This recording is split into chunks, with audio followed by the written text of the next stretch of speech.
Chapter 10. Ranulph Rookwood. Yes, Francisco, he hath left his curse upon me. Fran, how? His curse, I dost comprehend what that word carries, shot from a father's angry breath. Unless I tear poor Felisarda from my heart, he hath pronounced me heir to all his curses. Surely, the brothers. There is nothing, I trust, my dear young friend, and quondam pupil, said Dr. Small as the door was closed, that weighs upon your mind, beyond the sorrow naturally incident to an affliction severe as the present. Forgive my apprehensions if I am wrong. You know the affectionate interest I have ever felt for you, an interest which, I assure you, is nowise diminished, and which will excuse my urging you to unburden your mind to me, assuring yourself that whatever may be your disclosure, you will have my sincere sympathy and commiseration. I may be better able to advise with you, should counsel be necessary, than others, from my knowledge of your character and temperament. I would not anticipate evil, and am perhaps unnecessarily apprehensive, but I own I am startled at the incoherence of your expressions, coupled with your sudden and almost mysterious appearance at this distressing conjuncture. Answer me, has your return been the result of mere accident? Is it to be considered one of those singular circumstances which almost look like fate and baffle our comprehension?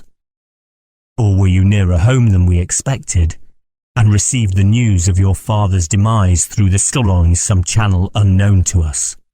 Satisfy my curiosity, I beg of you, upon this point.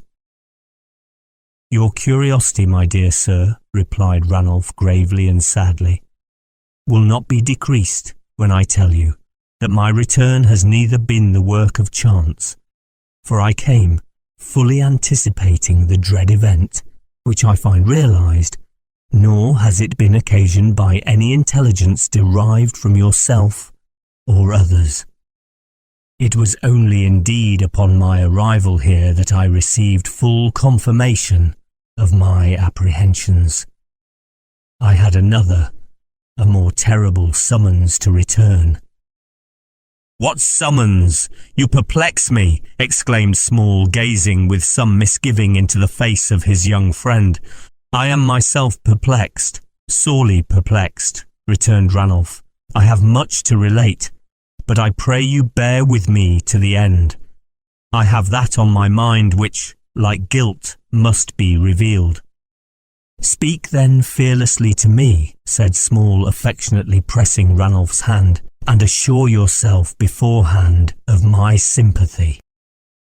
It will be necessary, said Ranulph, to preface my narrative by some slight allusion to certain painful events, and yet I know not why I should call them painful, excepting in their consequences, which influenced my conduct in my final interview between my father and myself, an interview which occasioned my departure for the continent, and which was of a character so dreadful that I would not even revert to it were it not a necessary preliminary to the circumstance I am about to detail.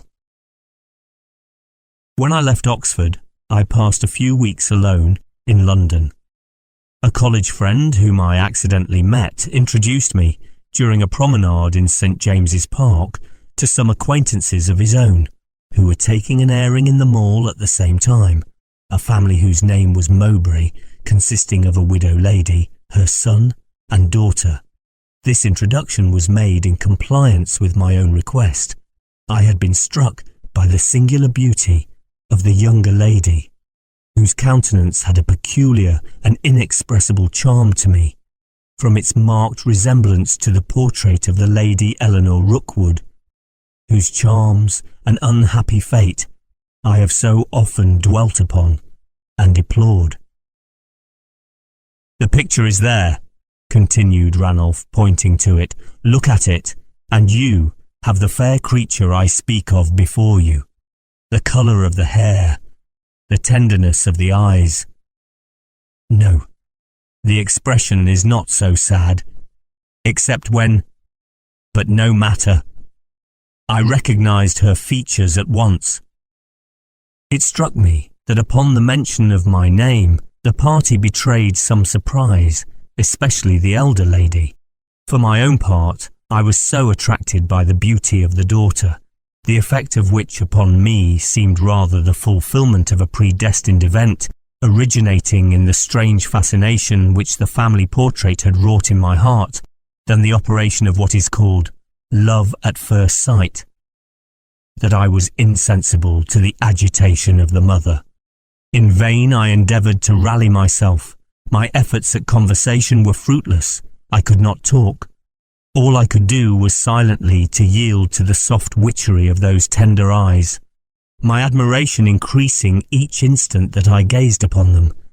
I accompanied them home, attracted as by some irresistible spell I could not tear myself away, so that, although I fancied I could perceive symptoms of displeasure in the looks of both the mother and the son, yet, regardless of consequences, I ventured, uninvited, to enter the house. In order to shake off the restraint which I felt my society imposed, I found it absolutely necessary to divest myself of bashfulness, and to exert such conversational powers as I possessed. I succeeded so well that the discourse soon became lively and animated, and what chiefly delighted me was that she, for whose sake I had committed my present rudeness, became radiant with smiles. I had been all eagerness to seek for some explanation of the resemblance to which I have just alluded, and the fitting moment had, I conceived, arrived. I called. Attention to a peculiar expression in the features of Miss Mowbray, and then instanced the likeness that subsisted between her and my ancestress. "It is the more singular," I said, turning to her mother, "because there could have been no affinity that I am aware of between them, and yet the likeness is really surprising." "It is not so singular as you imagine," answered Mrs. Mowbray. "There is a close affinity. That Lady Rookwood was my mother. Eleanor Mowbray does resemble her ill-fated ancestress." Words cannot paint my astonishment. I gazed at Mrs. Mowbray, considering whether I had not misconstrued her speech, whether I had not so shaped the sounds as to suit my own quick and passionate conceptions. But no, I read in her calm, collected countenance, in the downcast glance and sudden sadness of Eleanor, as well as in the changed and haughty demeanour of the brother, that I had heard her rightly. Eleanor Mowbray was my cousin, the descendant of that hapless creature whose image I had almost worshipped. Recovering from my surprise, I addressed Mrs. Mowbray, endeavouring to excuse my ignorance of our relationship, on the plea that I had not been given to understand that such had been the name of the gentleman she had espoused. "Nor was it," answered she, "the name he bore at Rookwood. Circumstances forbade it then. From the hour I quitted that house until this moment, excepting one interview with Sir Reginald Rookwood, I have seen none of my family, have held no communication with them. My brothers have been strangers to me. The very name of Rookwood has been unheard, unknown, nor would you have been admitted here had not accident occasioned it." I ventured now to interrupt her, and to express a hope that she would suffer an acquaintance to be kept up, which had so fortunately commenced, and which might most probably bring about an entire reconciliation between the families. I was so earnest in my expostulations, my whole soul being in them, that she inclined a more friendly ear to me. Eleanor, too, smiled encouragement. Love lent me eloquence, and, at length, as a token of my success, and her own relenting, Mrs. Mowbray held forth her hand. I clasped it eagerly. It was the happiest moment of my life. I will not trouble you with any lengthened description of Eleanor Mowbray. I hope, at some period or other, you may still be enabled to see her and judge for yourself. For though adverse circumstances have hitherto conspired to separate us, the time for a renewal of our acquaintance is approaching, I trust, for I am not yet altogether without hope. But this much I may be allowed to say, that her rare endowments of person were only equalled by the graces of her mind. Educated abroad, she had all the vivacity of our livelier neighbours, combined with every solid qualification which we claim as more essentially our own. Her light and frolic manner was French certainly, but her gentle, sincere heart was as surely English. The foreign accent that dwelt upon her tongue communicated an inexpressible charm, even to the language which she spoke. I will not dwell too long upon this theme. I feel ashamed of my own prolixity, and yet I am sure you will pardon it. Ah, those bright, brief days! Too quickly were they fled. I could expatiate upon each minute, recall each word, revive each look. It may not be. I must hasten on. Darker themes await me. My love made rapid progress. I became each hour more enamoured of my new-found cousin. My whole time was passed near her. Indeed, I could scarcely exist in absence from her side. Short, however, was destined to be my indulgence in this blissful state. 1 happy week was its extent. I received a peremptory summons from my father to return home. Immediately upon commencing this acquaintance, I had written to my father, explaining every particular attending it. This I should have done of my own free will, but I was urged to it by Mrs. Mowbray. Unaccustomed to disguise, I had expatiated upon the beauty of Eleanor, and in such terms, I fear, that I excited some uneasiness in his breast. His letter was laconic. He made no allusion to the subject upon which I had expatiated when writing to him. He commanded me to return. The bitter hour was at hand. I could not hesitate to comply. Without my father's sanction, I was assured Mrs. Mowbray would not permit any continuance of my acquaintance. Of Eleanor's inclinations, I fancied I had some assurance. But without her mother's consent, to whose will she was devoted, I felt, had I even been inclined to urge it, that my suit was hopeless. The letter which I had received from my father made me more than doubt whether I should not find him utterly adverse to my wishes. Agonized, therefore, with 1,000 apprehensions, I presented myself on the morning of my departure. It was then I made the declaration of my passion to Eleanor. It was then that every hope was confirmed, every apprehension realized. I received from her lips a confirmation of my fondest wishes. Yet were those hopes blighted in the bud, when I heard, at the same time, that their consummation was dependent on the will of 2 others, whose assenting voices, she feared, could never be obtained. From Mrs. Mowbray I received a more decided reply. All her haughtiness was aroused. Her farewell words assured me that it was indifferent to her whether we met again as relatives or as strangers. Then was it that the native tenderness of Eleanor displayed itself in an outbreak of feeling peculiar to a heart keenly sympathetic as hers. She saw my suffering. The reserve natural to her sex gave way. She flung herself into my arms, and so we parted. With a heavy foreboding I returned to Rookwood, and, oppressed with the gloomiest anticipations, endeavoured to prepare myself for the worst. I arrived. My reception was such as I had calculated upon, and, to increase my distress, my parents had been at variance. I will not pain you and myself with any recital of their disagreement. My mother had espoused my cause, chiefly, I fear, with the view of thwarting my poor father's inclinations. He was in a terrible mood, exasperated by the fiery stimulants he had swallowed, which had not indeed drowned his reason, but roused and inflamed every dormant emotion to violence. He was as one insane. It was evening when I arrived. I would willingly have postponed the interview till the morrow. It could not be. He insisted upon seeing me. My mother was present. You know the restraint she usually had over my father, and how she maintained it. On this occasion, she had none.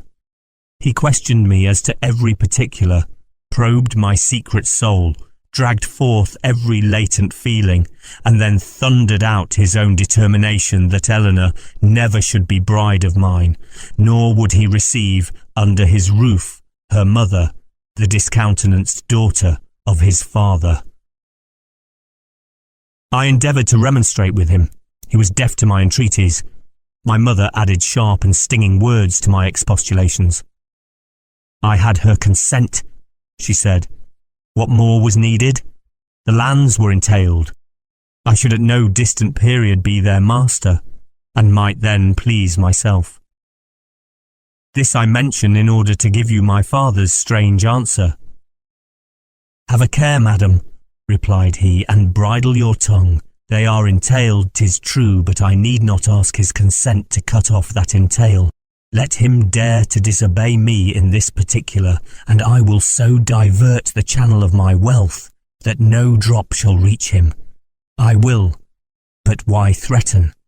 Let him do it, and approve the consequences. On the morrow I renewed my importunities with no better success. We were alone. Ranulph, said he, you waste time in seeking to change my resolution. It is unalterable. I have many motives which influence me. They are inexplicable, but imperative. Eleanor Mowbray never can be yours. Forget her as speedily as may be, and I pledge myself upon whomsoever else your choice may fix. I will offer no obstacle. But why, exclaimed I with vehemence, do you object to one whom you have never beheld? At least, consent to see her. Never, he replied. The tie is sundered and cannot be reunited. My father bound me by an oath never to meet in friendship with my sister. I will not break my vow. I will not violate its conditions, even in the second degree. We never can meet again.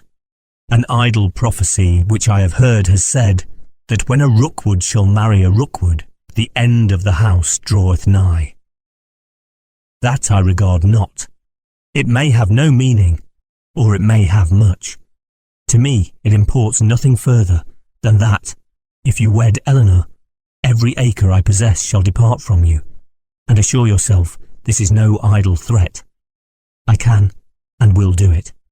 My curse shall be your sole inheritance. I could not avoid making some reply, representing to him how unjustifiable such a procedure was to me, in a case where the happiness of my life was at stake, and how inconsistent it was with the charitable precepts of our faith to allow feelings of resentment to influence his conduct. My remonstrances, as in the preceding meeting, were ineffectual. The more I spoke, the more intemperate he grew. I therefore desisted, but not before he had ordered me to quit the house. I did not leave the neighbourhood, but saw him again on the same evening. Our last interview took place in the garden.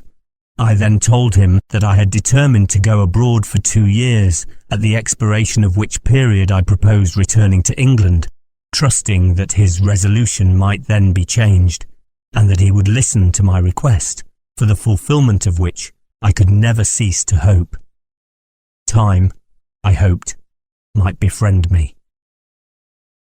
He approved of my plan of travelling, requesting me not to see Eleanor before I set out, adding in a melancholy tone, "We may never meet again, Ranulph, in this life.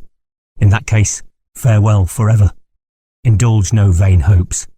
Eleanor never can be yours, but upon one condition, and to that you would never consent." "Propose it," I cried. "There is no condition I could not accede to." "Rash boy," he replied, "you know not what you say. That pledge you would never fulfill were I to propose it to you. But no, should I survive till you return, you shall learn it then, and now, farewell. Speak now, I beseech you, I exclaimed. Anything, everything, what you will. Say no more, replied he, walking towards the house. When you return, we will renew this subject. Farewell, perhaps forever. His words were prophetic. That parting was forever. I remained in the garden till nightfall. I saw my mother, but he came not again. I quitted England without beholding Eleanor. Did you not acquaint her by letter with what had occurred and your consequent intentions? Asked Small. I did, replied Ranulph, but I received no reply. My earliest inquiries will be directed to ascertain whether the family are still in London. It will be a question for our consideration, whether I am not justified in departing from my father's expressed wishes, or whether I should violate his commands in so doing. We will discuss that point hereafter, replied Small, adding as he noticed the growing paleness of his companion, You are too much exhausted to proceed. You had better defer the remainder of your story to a future period. No, replied Ranulph, swallowing a glass of water. I am exhausted, yet I cannot rest. My blood is in a fever, which nothing will allay. I shall feel more easy when I have made the present communication. I am approaching the sequel of my narrative. You are now in possession of the story of my love, of the motive of my departure. You shall learn what was the occasion of my return. I had wandered from city to city during my term of exile, consumed by hopeless passion, with little that could amuse me, though surrounded by 1,000 objects of interest to others, and only rendering life endurable by severest study or most active exertion. My steps conducted me to Bordeaux. There I made a long halt, enchanted by the beauty of the neighbouring scenery. My fancy was smitten by the situation of a villa on the banks of the Garonne, within a few leagues of the city. It was an old chateau, with fine gardens bordering the blue waters of the river, and commanding a multitude of enchanting prospects. The house, which had in part gone to decay, was inhabited by an aged couple, who had formerly been servants to an English family, the members of which had thus provided for them on their return to their own country. I inquired the name. Conceive my astonishment to find that this chateau had been the residence of the Mowbrays. This intelligence decided me at once. I took up my abode in the house, and a new and unexpected source of solace and delight was opened to me. I traced the paths she had traced, occupied the room she had occupied, tended the flowers she had tended, and, on the golden summer evenings, would watch the rapid waters, tinged with all the glorious hues of sunset, sweeping past my feet, and think how she had watched them. Her presence seemed to pervade the place. I was now comparatively happy, and, anxious to remain unmolested, wrote home that I was leaving Bordeaux for the Pyrenees, on my way to Spain. That account arrived, observed Small. One night, continued Ranulph, 'tis now the 6th since the occurrence I am about to relate. I was seated in a bower that overlooked the river. It had been a lovely evening, so lovely that I lingered there, wrapped in the heavenly contemplation of its beauties. I watched each rosy tint reflected upon the surface of the rapid stream, now fading into yellow, now shining silvery white. I noticed the mystic mingling of twilight with darkness, of night with day, till the bright current on a sudden became a black mass of waters. I could scarcely discern a leaf. All was darkness, when lo, another change. The moon was up. A flood of light deluged all around. The faint stream was dancing again in reflected radiance. and I still lingering at its brink. I had been musing for some moments, with my head resting upon my hand, when, happening to raise my eyes, I beheld a figure immediately before me. I was astonished at the sight, for I had perceived no one approach, had heard no footstep advance towards me, and was satisfied that no one besides myself could be in the garden. The presence of the figure inspired me with an undefinable awe. And I can scarce tell why, but a thrilling presentiment convinced me that it was a supernatural visitant. Without motion, without life, without substance, it seemed, yet still the outward character of life was there. I started to my feet. God, what did I behold? The face was turned to me, my father's face. And what an aspect, what a look. Time can never efface that terrible expression. It is graven upon my memory. I cannot describe it. It was not anger. It was not pain. It was as if an eternity of woe were stamped upon its features. It was too dreadful to behold. I would fain have averted my gaze. My eyes were fascinated, fixed. I could not withdraw them from the ghastly countenance. I shrank from it, yet stirred not. I could not move a limb. Noiselessly gliding towards me, the apparition approached. I could not retreat. It stood obstinately beside me. I became as one half dead. The phantom shook its head with the deepest despair, and as the word return sounded hollowly in my ears, it gradually melted from my view. I cannot tell how I recovered from the swoon into which I fell, but daybreak saw me on my way to England. I am here. On that night, at that same hour, my father died. It was, after all, then, a supernatural summons that you received, said Small. Undoubtedly, replied Ranulph. Humph! The coincidence, I own, is sufficiently curious, returned Small musingly, but it would not be difficult, I think, to discover a satisfactory explanation of the delusion. There was no delusion, replied Ranulph coldly. The figure was as palpable as your own. Can I doubt when I behold this result? Could any deceit have been practised upon me at that distance? The precise time, moreover, agreeing. Did not the phantom bid me return? I have returned. He is dead. I have gazed upon a being of another world. To doubt were impious after that look. Whatever my opinions may be, my dear young friend, returned Small gravely, I will suspend them for the present. You are still greatly excited. Let me advise you to seek some repose. I am easier, replied Ranulph.